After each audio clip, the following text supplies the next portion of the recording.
Welcome to the Yoga Therapy Hour. We have a wonderful guest today, Dr. Lisa Nezneski. And I just want to tell you a little bit about Dr. Nezneski because you're going to hear a story today. It is inspiring. And she is also a leader in integrative medicine. And she kind of blends traditional medicine and mindfulness and alternative healing for a kind of a holistic approach to resilience and wellness. She has been a hospital healthcare administrator and consultant for over 30 years. And she is board certified in pharmacology. So she's really interested in this idea of integrative medicine and how to help people. Obviously, she believes in pharmacology, but are there other things that we can do too to shift our mindset and shift the stories we tell ourselves and learn how to be in the present moment and learn how to make great decisions in this present moment and learn how to be comfortable in our skin and sit with grief. And so she's going to tell you a very, very vulnerable story about her history the last decade and all that she's gone to get where she is today, and to hopefully give you hope that if you have some hard decisions to make, there is light at the end of the tunnel. There is something on the other side if you're willing to be in these difficult, challenging moments of life and be present to them and let them flow through you, wash over you, and move into new ways of being. So let's go meet Dr. Lisa, and I think you're really going to enjoy this episode. Welcome to the Yoga Therapy Hour, Season 9.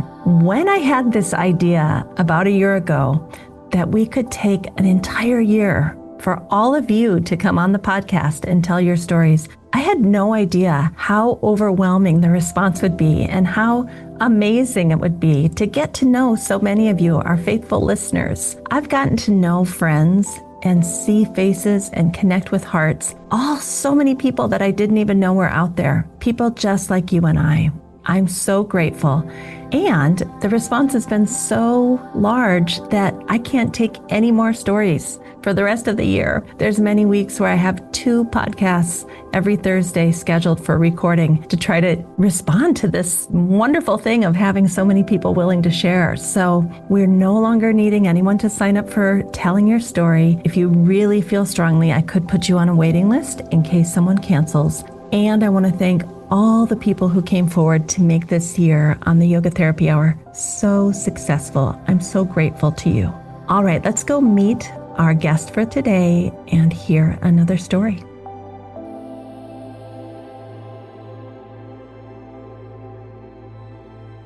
Good morning, Dr. Lisa. Thank you for being with us today. Good morning, Amy. I'm thrilled to be here.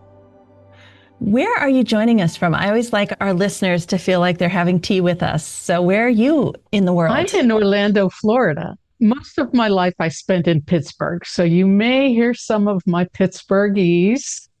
But yes, I'm now in Orlando, Florida. Good for you. Heading into winter. It's probably a good sunshiny place to be. I'm in Minneapolis, Minnesota area, and we're just heading into the fall leaves and cooling down. And I want to say we've had so many people willing to talk to us this year that this podcast probably won't come out till right around Christmas. And what else is happening right around Christmas, Dr. Lisa? Oh, well, my new edition of Grounded in Chaos will be coming out. And we need that now more than ever. We do. It tells my healing journey of what I was going through around the time that I was divorcing and then healing myself through that and moving on to coming to Florida and then eventually getting remarried. Okay, you just told us all the chapters of the story. I want to delve into each one because I think hearing that other people went through these really hard things and that they made it out the other side, like when you're going through that, it's just, you think you're never going to be happy again. So can we start all the way back to, I don't know, wherever you want to start? Sure. So I had a call from the CFO, which wasn't unusual. I was in hospital administration. So I go down to his office and he says, "Your wages have been garnished." He was very soft in the way that he said, "This happens all the time with doctors. Don't worry about it. This is exactly what you need to do." But meanwhile, I am red faced and embarrassed. Why did my wages get garnished? Well, my ex husband, we were going through an IRS audit and he didn't tell me. He was going to handle it to the tune of we owed back 35,000. Okay, I can't afford this house anymore. I can't afford my mortgage payment. He had taken a second mortgage on the house. So I was underwater. So my plan was to move to somewhere less expensive and find a place that, basically didn't have the Pittsburgh taxes, didn't have the county tax, the property tax, the state tax. So we moved to North Carolina, Wilmington, North Carolina. And that's when things started to get a little weird. So within a year, I had paid back the IRS. We were pinching pennies so hard that Lincoln was saying, ouch. That's very hard. So we made it through that challenge. But I should have known, this was a 35-year marriage, and I had been with him 4 years before. So it was almost 40 years of behaviors that after a while, I realized I need to start putting myself first. That is what I did. We separated. Can I stop there for a moment? Yeah, sure. That's a profound statement for it is. Many of our listeners are women in their middle part of their life. They have found ways to have careers. They have maybe raised children. They have had long-term marriages, possibly. They've had mortgages. And throughout all of that, they never, ever, not only did they not put themselves first, but they were last, where there's nothing left over for us. So to hear you say inside of yourself, you made a decision, a conscious moment, like, I got to take care of myself. Nobody else is going to do this. He's not going to do it. Right. The rest is going to do it. My bosses at work are going to whoa, this is life. I got to take care of me. Exactly. So here's how that happened. Okay. I had bought property, 10 acres in the woods, which sounded idyllic, right? But it was undeveloped property.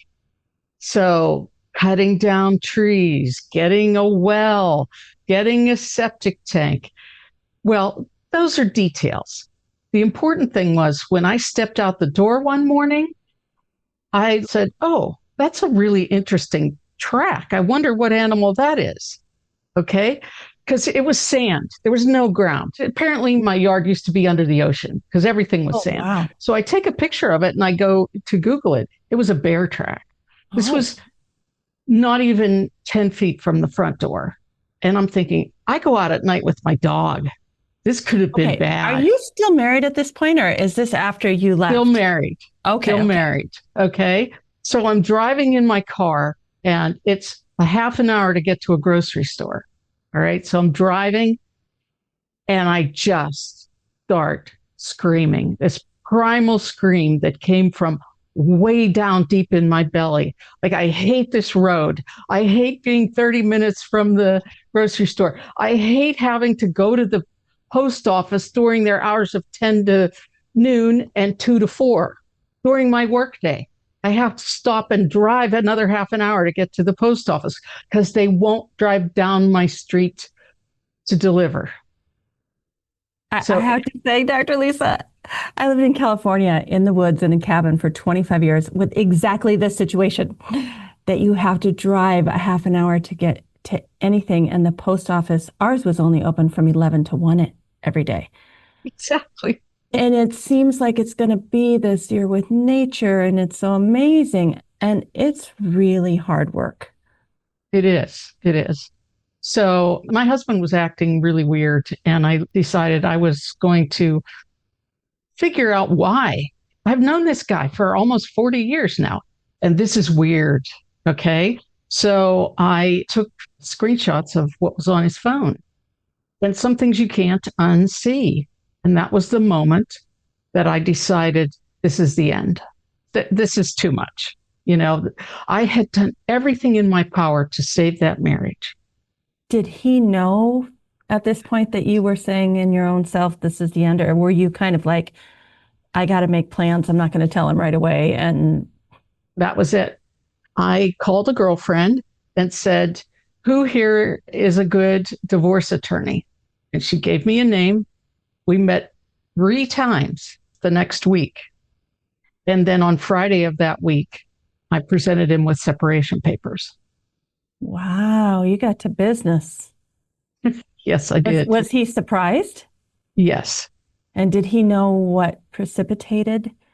Well, he thought we were having an intervention about his drinking. Oh. But yeah, to be here at this restaurant at noon on this day. So he shows up and I'm laying it all out for him. Like, what you're doing is wrong. And I am done with you in this life and all others. Those were 2 of the phrases I remember saying to him. Yeah. Ooh, you brought the fire, girl. Yeah, I don't mess around. So anyway. You don't mess around. Wow. But my heart was ripping in 2, all the big feelings of beating yourself up. Why didn't I see this sooner? This was a pattern that I just let it go. Why didn't I say something sooner? But it was clear that I was the only one working on the marriage. So that's when I decided, like, yeah, I can't do this anymore. My sons were both married, and one of them, at least at that point, had kids. So it was like, you go be your adult life, and I'm going to do what I need to do for myself. And they were both okay with it. I mean, of course, there was some grief on their part, seeing the parents split. But yeah, it was the best thing I did for myself at that point. But there was so much healing that needed to happen. So I sold that house in the woods and I spent a year out on North Topsail Beach. So it's a long island, barrier island. And I went to the very north, the very quiet part. And my dog Oshi and I would walk the beach every day, walk back and forth, a meditative walk, where I would let things process through me. And, as the waves are coming in from the ocean, they're healing you by making those feelings you can release them because the ocean is wide enough to accept all your feelings. Beautiful. And were you still working full time? Yeah, I was able to support myself, no problem. I think that's another thing. A lot of people think that when they present the divorce papers, there's going to be a big relief that happens and now we're on our way. But it does take so much time to grieve what was, what could have been, your new life. I mean, it sounds like you landed in a great place with the ocean, but not everybody gets to walk along the ocean. And it might just be the beginning of the difficult journey to rebuild yourself. Exactly. So, the rent was really cheap on the beach. Great. Because I moved in November. So the rent was great, for an entire year. Yeah. So 17 days after the divorce was final, I arrived here in December of 2018 in Orlando. So I've been here almost 7 years. And what's happened during those 7 years?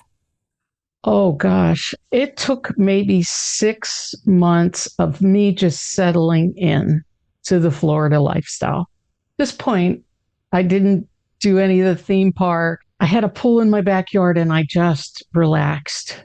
There were many times that I would make my dinner, set it on the edge of the pool, get in the pool and have dinner and just kind of have fun, You're allowed to do that now. It's your life. Yes, exactly. I love that. There was a point in time during the separation when I was making something. It was like meal planning. And I'm like, old habit, I'm thinking about what he likes to eat. And I'm like, you don't need to do this anymore. You need to stop that. And that's how you realize what your ingrained patterns are. Right. That didn't serve me anymore. I don't care what he likes. I made meatloaf with raisin bread.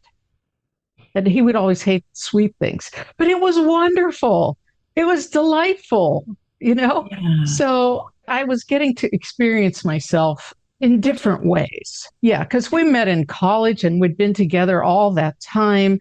And I was 59 at the time. So it's like, okay, I'm going to have a big 60th birthday party. I was doing things for myself that felt good. Were you joyful at this new way to come home to yourself, but also grieving? I mean, we're both present simultaneously. So my therapist asked me first session when I was really down and out. She said, "What does joy mean to you?" And I could not answer her. I told her I can think of two people named Joy, but I don't really understand that, even from a physical or a mental, emotional. I haven't gotten there. It's probably taken till this calendar year, 2025, that joy comes much more naturally to me. I'm serious to the core. So I went through all of that healing, being my serious self. And that's a blessing when you have to get work done. You can be serious about it. But I actually didn't know how to let up because I had to be serious for the rest of my life. So it's been an iterative process of me in the moment, the mindfulness, being in that moment, that this is actually an amazing moment, like walking the dogs this morning and the same guy comes out at the same time. And I'm like, hey, neighbor, I'm like, I'm enjoying this. We're like in a routine where we're saying hello to each other, and just simple things bring me joy. That's it, right? My husband and I went on a walk this morning also, with the sun coming up. And I said, honey, today I don't want it to be exercise. I just want to enjoy each other and kind of meander along. And he's like, great, let's do that. I mean, that's the essence of joy right there. Yes, exactly. So I've been practicing mindfulness. It came to me during this divorce period. So it was in 2018 when I really got serious about practicing mindfulness.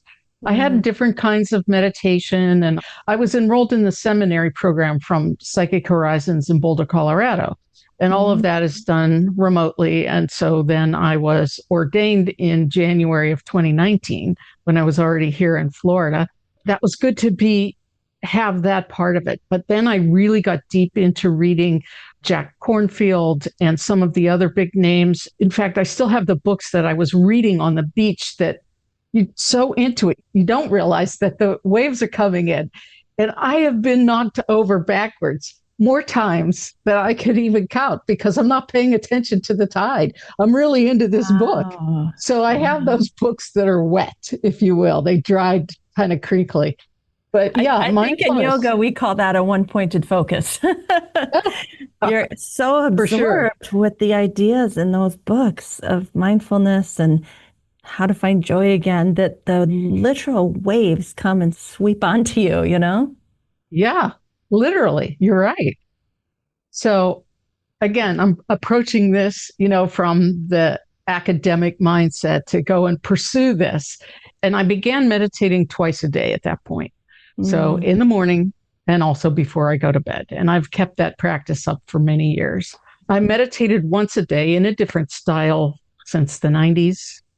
Wow. Yeah, that's a long time ago. It doesn't feel that long ago to me. I but know. Yeah, it's like yesterday for us, isn't it? Yeah. I can't believe we're already 25 years into this century. It just keeps speeding up. Yeah, for sure. For sure. So having that focus on awareness, being aware of where that grief was sitting and sitting with it and allowing it to just pass, being aware of physical discomfort while sitting. And instead of adjusting, to the extent that I could tolerate it, I would just leave it. That's a classic Jack Kornfield method. Yeah. But I had a revelation. So my last name is Nezneski, and the original spelling was Neznioska, and it's Ukrainian. Wow. My son said, you should have went back to that name. It sounds better. So anyway, Neznam in Slavic Russian language means I don't know, as in, I don't know who the father is. Okay. So some relative, maybe 6 great grandmas ago, had a baby, not knowing who the father was. Oh, And so they wow. named this little child Nezneski. So that Goodness. generational shame was passed down and passed down and passed down. And I had just gone back to Nezneski, and I'm Mm. listening to Jack Kornfield tell a story about a monk, one of his, I was going to say professors, but that's not right, but teacher, and had the whole group of younger monks learning from him. And so one day they're all asking him questions, and his answer was, I don't know. And the next one would, I don't know. It was basically, you figure it out for yourself. But for Right. me, it was, I can embrace that. I can embrace the don't know, because I really don't know where my life's going at this point. But Mm. I don't know. And that was so profound for me, to heal that generational shame, to come into it. There are very few of us left. I'm sure I am the only Lisa Nezneski in the entire world. I've got an uncle, John, and his son, John, but that's it. There's the 3 of us that are left in the world. Many of the other brothers of my grandfather had girls, so none of them have the last name. Oh, So, wow. yeah, so we're a dying breed. By name, right? But not by Yeah, what you're not passing by on to spirit. That's humanity, right. right? And That's I want right. to go back to this idea, this profound moment of, I don't know. That is the reality of all of us in our existence. We don't know. We don't know where our life is going. We have no idea. We think we do. We think we can control it and predict it. But probably 5 years before you got your divorce, you weren't probably thinking you were going to get divorced from this current husband and then move to Florida and end up with another great husband. Like, we really don't know. Please take a moment with me to go and listen to something a little different, and then we'll get right back to the guest.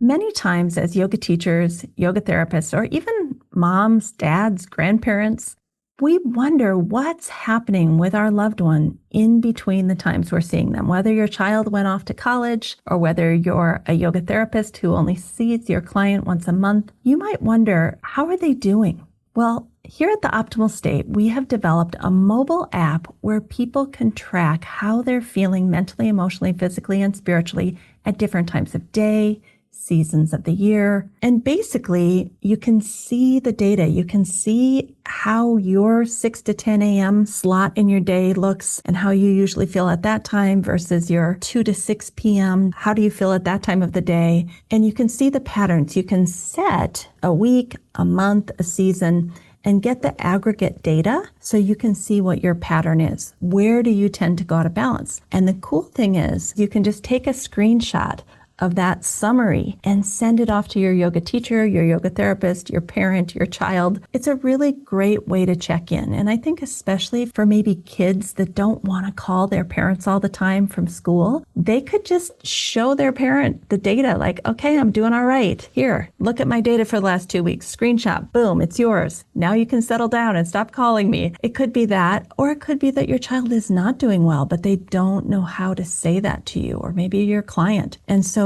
your client could take a screenshot of their data from the last week and send it to you as they come into the session, so you kind of have an idea of what's going on with them. So there's many ways to use it.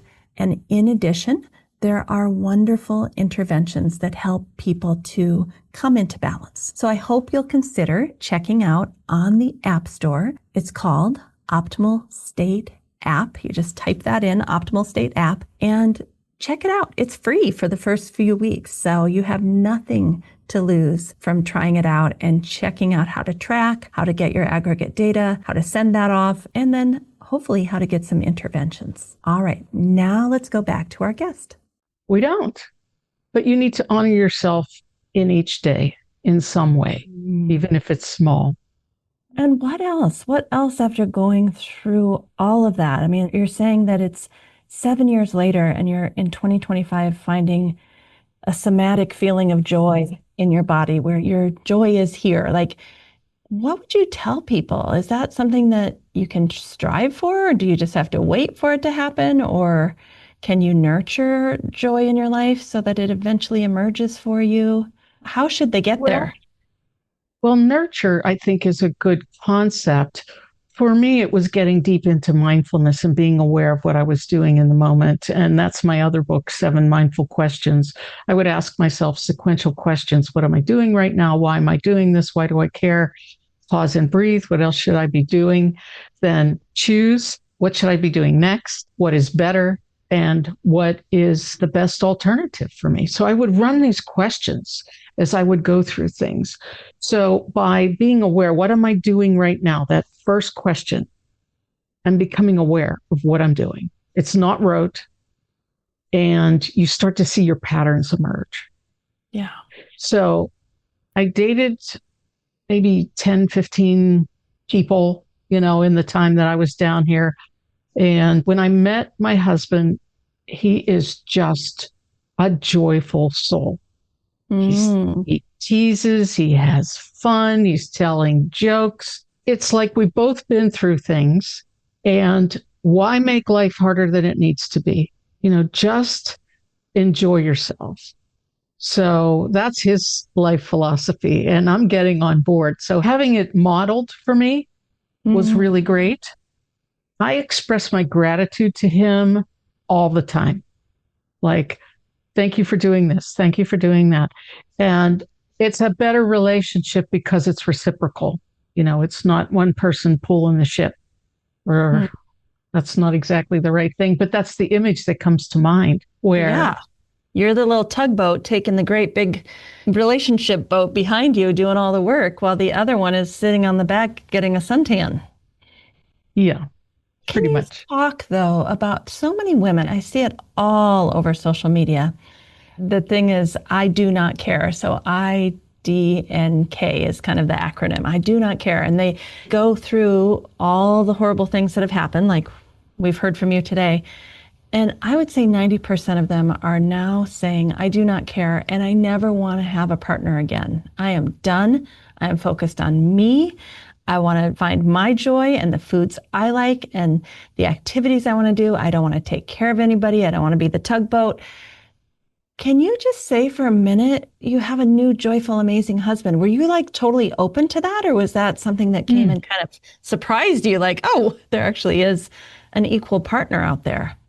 Yeah, I was surprised. I'm Mrs. Iamek the fourth and the fifth, but that's another story. But yeah, I mean, he was married and had two kids. Then he married someone else for a period of 10 years.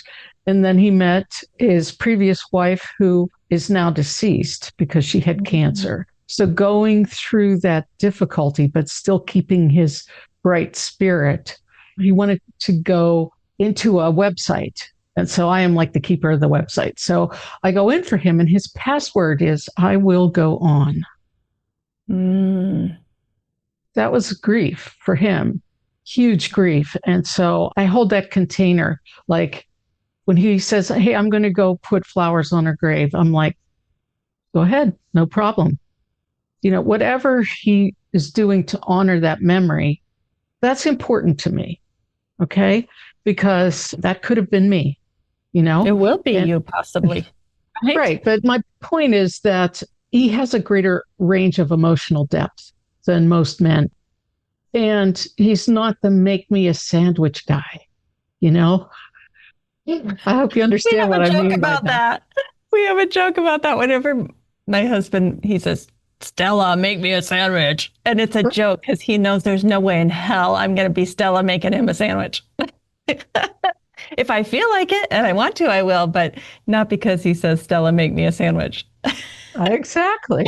So, down here in Florida, you have a lot of those men of my age that are really stuck in their ways. And it was refreshing to find someone who was willing to change and do things that he'd never done before. We go to the theme parks. He lived here for 20 some years in Florida and never went to the theme parks. Maybe like one time, he says. But, now we go fairly regularly together because it's fun and we enjoy it. So, Wow.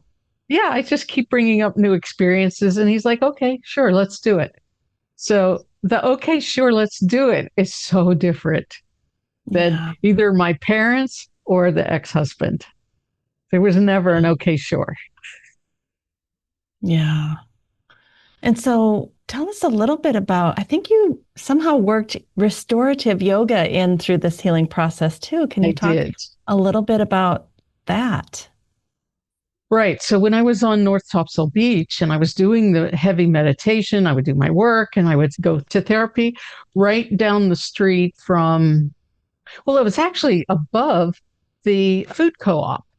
So I was Mm, going getting my food co-op, my groceries, and I'd go upstairs and they would have restorative twice a week. So I was doing that restorative yoga twice a week through the healing. I am way too stiff to do yoga flow. I yeah. still, so I'm just doing the poses and holding them for a while. And that feels like I'm being held. Does that make Mm, any sense? Like absolutely. a hug from me to me. Hmm. With your little bolsters and pillows and blankies. And it's Yes, just such a, exactly. I always call it like an organized time to slow down because you've committed to 60 to 90 minutes. You might be uncomfortable trying to slow down the first 7 to 10. You're like, ah, I can't slow down. But then at some point you give in, hopefully, and you're like, wow, I just get to be here. There's no cell phones, there's no email, there's no house chores.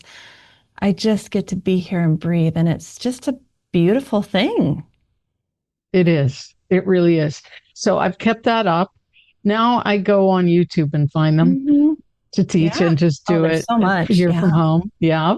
And I actually signed up for a Udemy restorative yoga credential program just to Mm. progress through what it's all about so that I would really understand it. And that's usually how I learn things is I'll take a class and then I'll incorporate it into what I'm doing. So yeah, so I've been religiously twice a week Wow. doing my restorative practice, my daily meditations. I have so much other writing to do right now that I haven't been journaling, but I'm catching little pieces of what will eventually become poems. So, Mm. Grounded in Chaos is entirely in narrative verse. So, each one is a short poem about what was going on in that moment. And it was very therapeutic to put those feelings on paper. And part of the reason that I wrote it was so that people going through similar things had something to look at and say, I can do this, even when they're feeling like this life isn't worth it.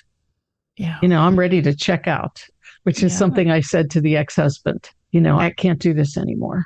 So I've come full circle and done the generational healing. New things keep arising, and that's exactly what you would expect. So I added shamanic energy healing to my toolkit. Mm. And yeah, and I do a group here in Orlando. We meet on Saturdays at 1 o'clock. But my point is that when I've maxed out what I can do with one skill, like when I went through the Psychic Horizons program, I've done everything that they possibly could do. Then the next thing that came along was mindfulness.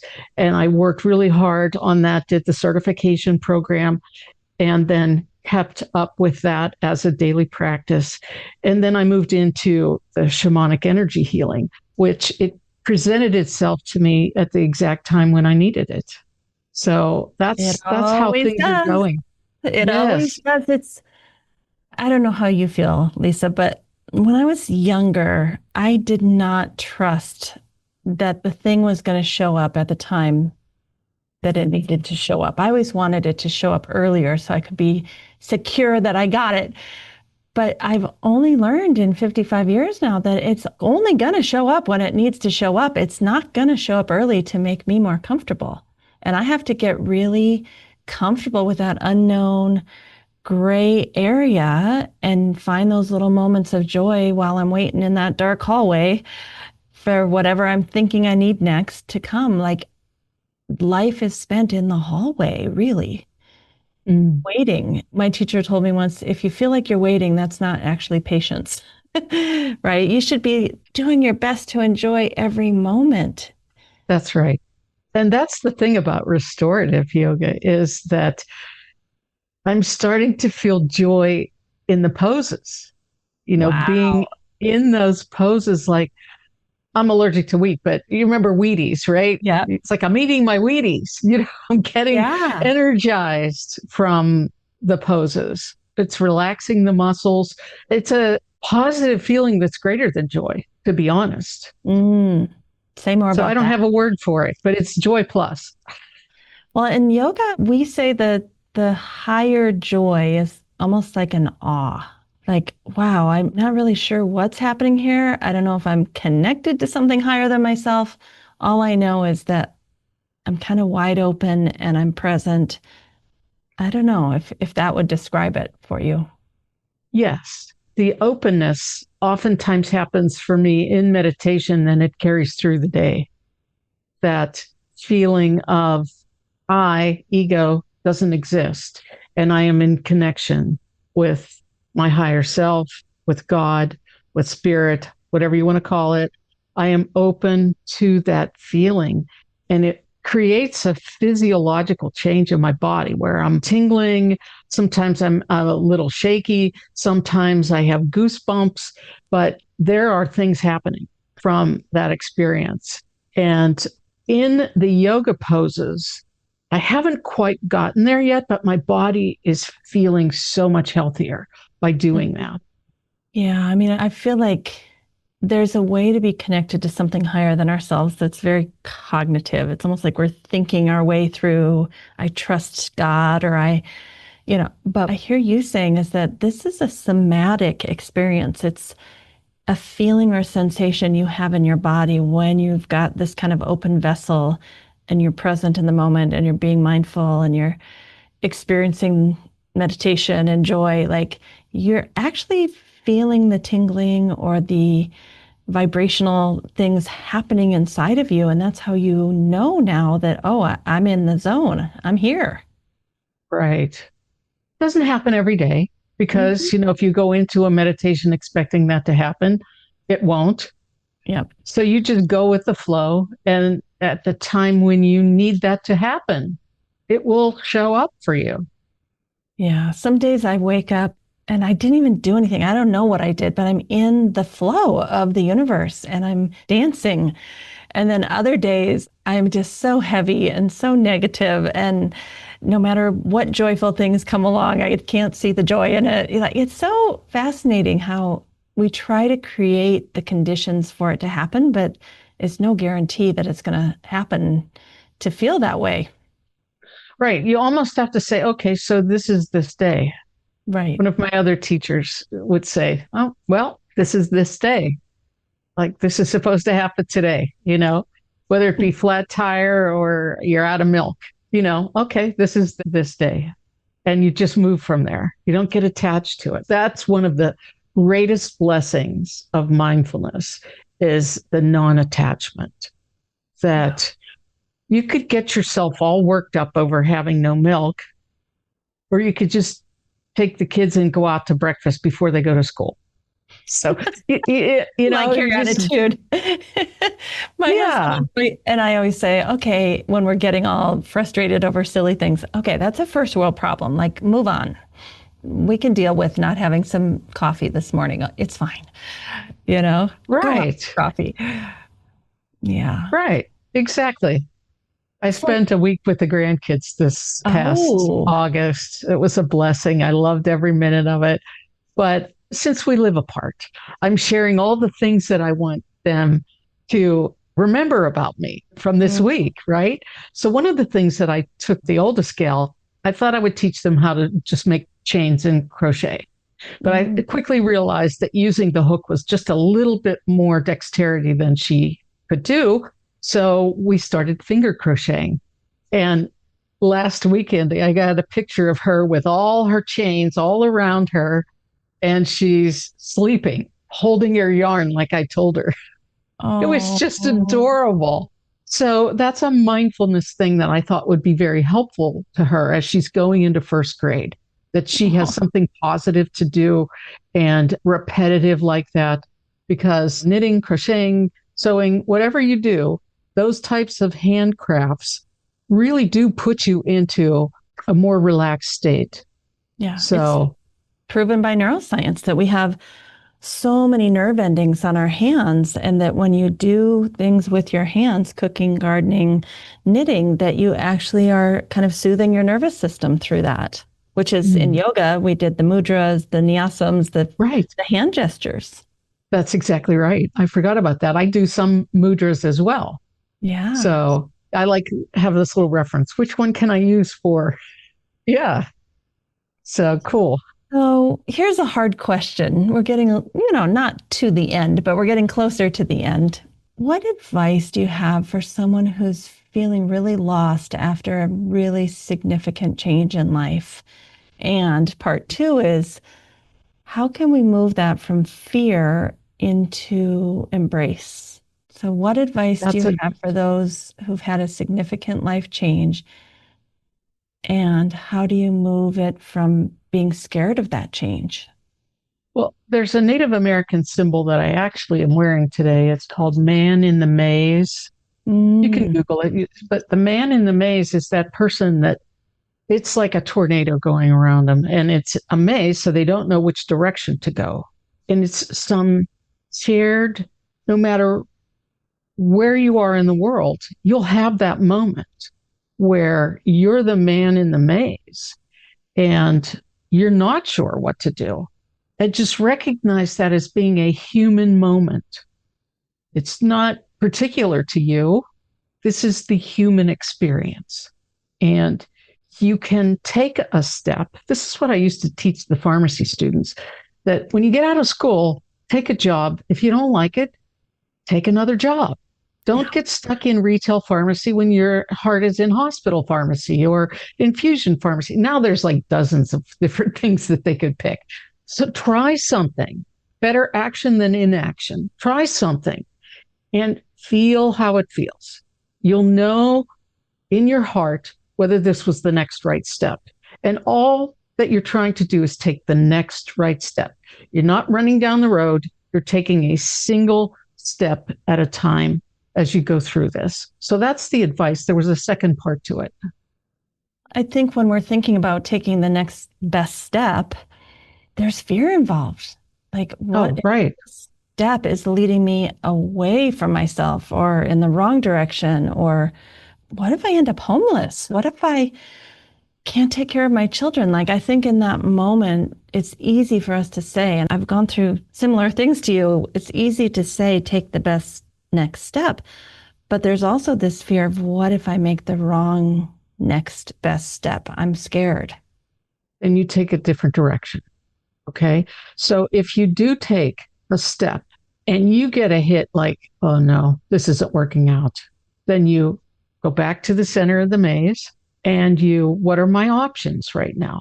Rather than catastrophizing the situation. What if this happens? What if that happens? No, you're going to open yourself to possibilities. So what if I take a class? What if I take a job at Starbucks? What if, just do a series of what are my possibilities and be honest with yourself, and things will start to narrow down. Here's one of the ways that I evaluate whether it's a good choice or not. So imagine you have like a speedometer, 0 to 100, and you ask yourself, what if I do this? And you close your eyes, you take a few deep breaths and see where the needle goes. If it's at 100, that's a pretty good, that you should go in that direction. If it's like 50, this is a maybe. And if it's down over here, that's that sound they make when you get the wrong answer on a game show, Yeah. So the speedometer method is really good for helping you figure out what is that next best step. But you have to have several alternatives. So, just take it one iteration at a time. And if you try something, it's not the end of the world. It didn't work out. Now you know what doesn't work. Like, who invented the light bulb? He had 2,000 ways that he knew how not to make a light bulb till he finally hit on the right one. So don't beat yourself up over that. Yeah, so many want to hit a home run the first time up to bat, and it's really Oh, striking out a lot, getting tagged out, sliding to second base, hurting your knee. Maybe once in a while you get to third base. Like that's life. It's not the right. home run. Exactly. So if you're in the moment, your expectation can only be for that moment.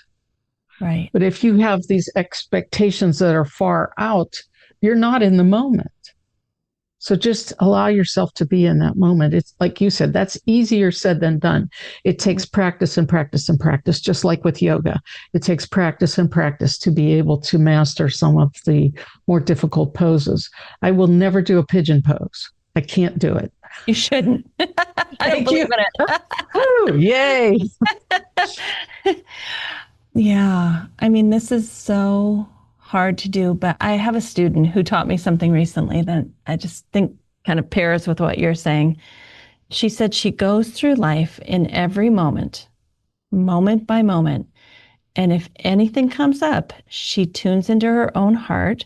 And she said if she feels an openness, she moves towards that thing or person or place or situation or job. If she feels any kind of closure, even if it's just her own fear, if there's not an openness, a neutral or a closing, she moves away. And she Yep. says, things will come back and grab you if they're meant for you. So she said she doesn't ask why. She doesn't have questions. She doesn't try to cognitively figure it out. It's somatically in her body. If it's a yes, my heart will feel this way. If it's a neutral no or maybe, it will feel this way.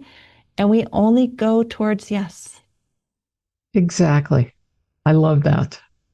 That's a shamanic way to live, honestly. It is. It is very much so that A you're being yogic way to open. live, also. That's right. So, Dr. Lisa, is there any last little bits of wisdom you want to share with us? I want to bring your book up and kind of show people where they can find it. But is there any last wisdom that we haven't touched on today that you'd like to share?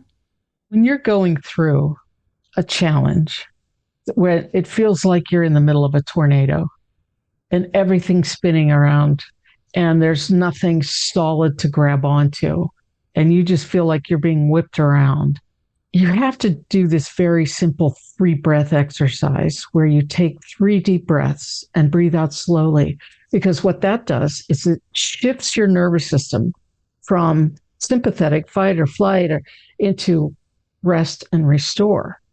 Mm. So, whenever you have a stimulus, before you have the response, there's that space there. So stay in that space for a little while until a better thought comes in. So if you have a stimulus, a lot of times our knee jerk reaction would be to spout back something which is probably not the most wise thing to say in the moment. So Don't press the email. exactly. So that's Viktor Frankl, although I have not been able to attribute that to Dr. Frankl. But the common understanding is that between stimulus and response, there is an understanding that comes. So just pace yourself through life. Yeah, there's very few things that require an immediate response. I mean, there are some, Mm, but most of the time we have 3 breaths that's right. or longer.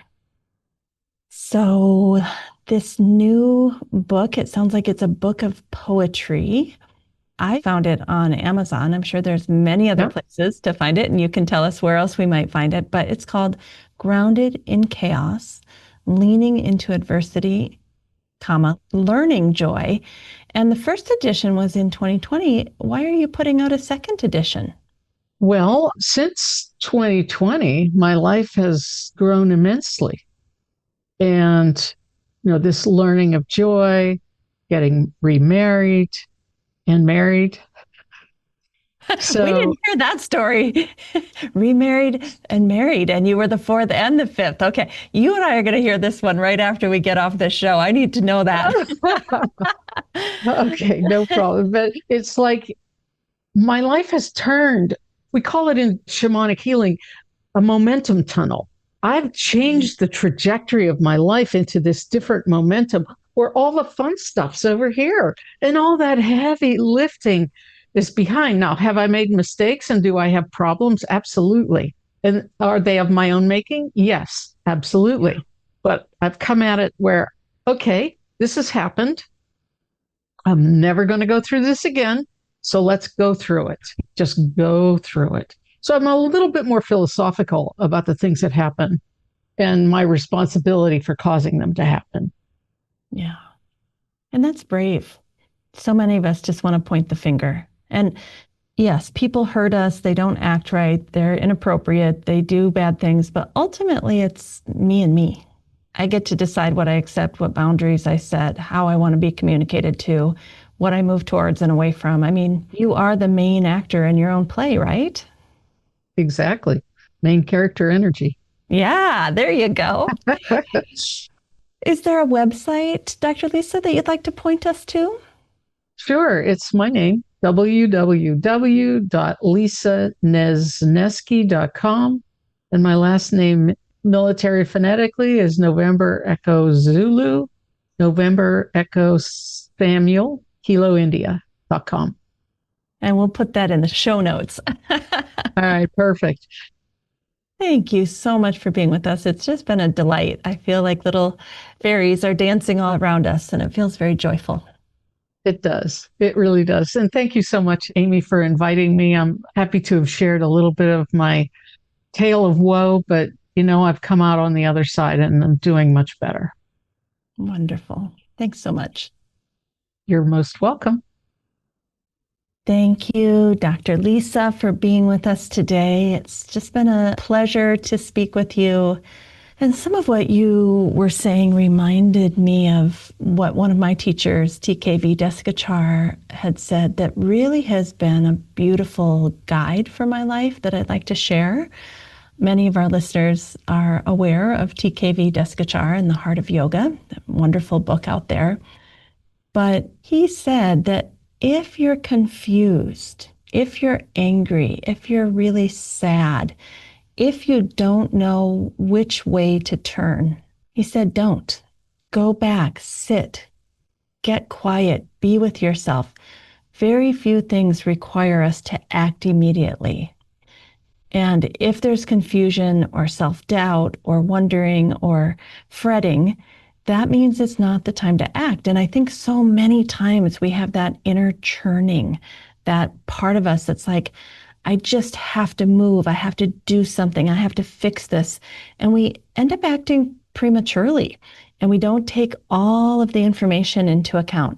And our perception is actually blurred because we're so emotional and we're actually not seeing clearly. And not very many good things can happen from acting from that place. And probably a big part of mental, emotional, and spiritual maturity is to trust the process that if I don't act now and I can sit back and feel and breathe and take a moment and try to get clarity, maybe you do that 3, 4, 5, 10 days in a row. There's no limit on how long, that you'll actually feel better, you'll act from a place of clarity, and you'll get where you want to go, and it will be more pleasant to get there.